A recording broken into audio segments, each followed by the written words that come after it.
Durante palestra da índia Sônia Guajajara, realizada em uma escola da Zona Sul de São Paulo, um aluno que participava do debate ele foi repreendido por um professor após fazer questionamentos sobre críticas feitas por ela ao agronegócio brasileiro, especialmente sobre a distribuição de terras e o uso de defensivos agrícolas. As informações são do jornal A Gazeta do Povo. Procurada pela nossa equipe, a escola Avenues disse que o aluno discordou da palestrante de maneira desrespeitosa e que, na sequência, foi corrigido pelo professor também de uma forma inapropriada. De acordo com a escola, a gravação da palestra foi feita sem autorização e que a divulgação ocorreu aí fora da comunidade escolar e que o incidente viola os valores da instituição. Quem quiser ouvir a gravação está no site do Canal Rural. Em nota, a Confederação da Agricultura e Pecuária do Brasil disse que repudia a atitude do professor, que, segundo a entidade, foi constrangedora, e que uma das premissas básicas do ambiente escolar é a diversidade de opiniões, e que professores e educadores precisam estar preparados para a pluralidade de ideias na sala de aula. Num comunicado, a CNA também se coloca à disposição para ajudar a esclarecer sobre um setor que produz alimentos e riquezas para o país. Democracia é poder sim ter uma opinião. E a gente vai ampliar agora esse assunto, sabe com quem? Com o nosso comentarista Miguel Daúde, né? A gente já estava comentando antes do jornal começar, no intervalo. Daúde, o PIB bruto do agronegócio brasileiro, né? Ele cresceu mais de 8% em 2021 e responde por 27,4% aí o agronegócio no PIB brasileiro, desde um desempenho que você tem desde 2004 como maior. Isso nós estamos falando aqui em comparação do PIB e o que o agronegócio representa para esse PIB brasileiro. Eu quero que você me traga aí a sua avaliação de toda essa história que aconteceu, envolvendo aí a escola e o agronegócio e a maneira até que os professores repreendem os alunos, que democracia é aquela história, né, Daúde? Vou repetir aqui, é poder ter uma opinião. Nem precisa ser de Harvard, né? Vamos combinar? Bem-vindo.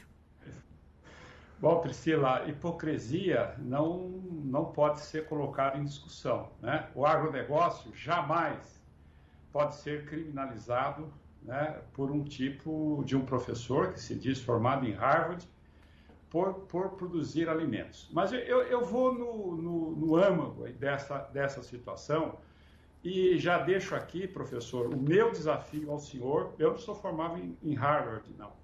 Eu não sou formado em Harvard, mas deixo o meu desafio para o senhor, aonde o senhor quiser, debater comigo a hipocrisia que foi dita durante essa palestra. Então vamos lá, eu vou pegar 2 pontos. O primeiro ponto, que precisa ter distribuição de terras para indígenas.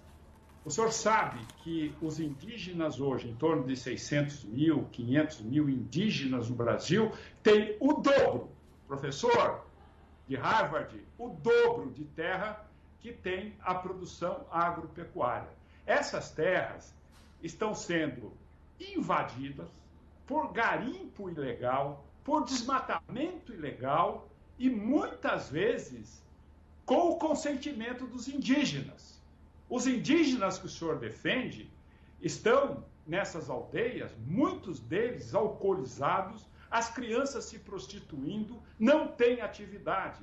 O que os indígenas precisam é de cidadania. O senhor teria que estar defendendo, e também a representante dos indígenas, o direito à cidadania a esse povo que merece respeito e merece todo o nosso apoio, porque são brasileiros que estão abandonados. E não venha o governo. Isso sempre foi assim. O governo Bolsonaro, ele vem tentando integrar os índios na sociedade como deveria ser. Esse é o primeiro ponto. Entendeu, professor de Harvard?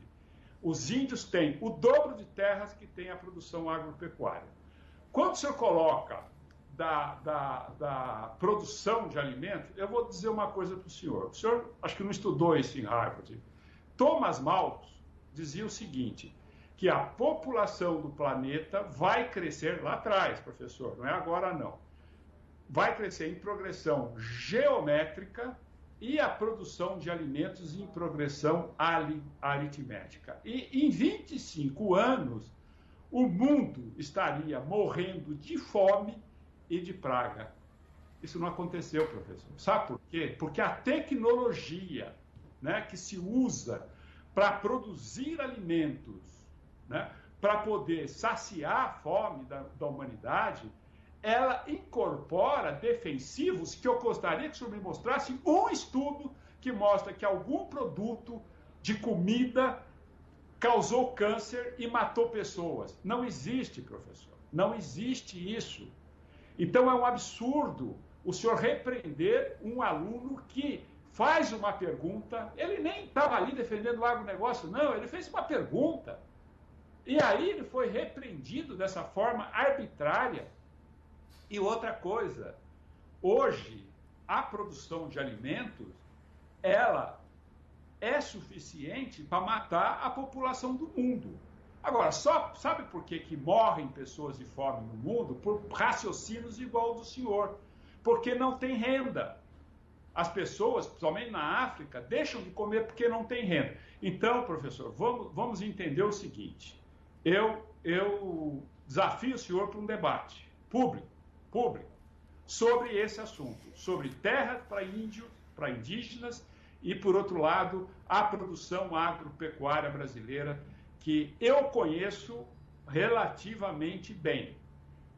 O produtor rural não desmata. O produtor rural, ele ocupa os espaços, ele preserva. Ou o senhor acha que o Brasil é um grande exportador de proteína animal, proteína vegetal, e todo mundo que compra é tonto? Eles têm conhecimento, eles avaliam diariamente as empresas, a origem dos nossos produtos, como que ele é feito, como que ele é processado, na carne bovina, na carne suína, na carne de frango, na soja, no milho, no algodão, no café. Todos eles têm certificados de origem, comprovando que não advém de terras desmatadas. Existem irregularidades? Existe. Mas essa posição que o senhor tomou publicamente, ela é emblemática, né? Porque jamais o agronegócio não pode ser criminalizado por matar a fome de milhões e milhões de pessoas no mundo. Então, portanto, Priscila, fica aqui o meu repúdio, a minha indignação quando eu ouço um tipo de comentário como esse. Tá certo, Daúde, viu? Obrigada pela sua participação, né? A opinião de todos os alunos, até do meu filho que está sendo alfabetizado com 7 anos, precisa ser ouvida dentro da sala de aula e fora, né, na nossa casa também. Esse que é educação, né? Também entender e ouvir o que o outro está falando. Obrigada, viu, Daúde, pela participação sua aqui e uma boa tarde para você. Obrigado, Priscila. Um abraço a todos.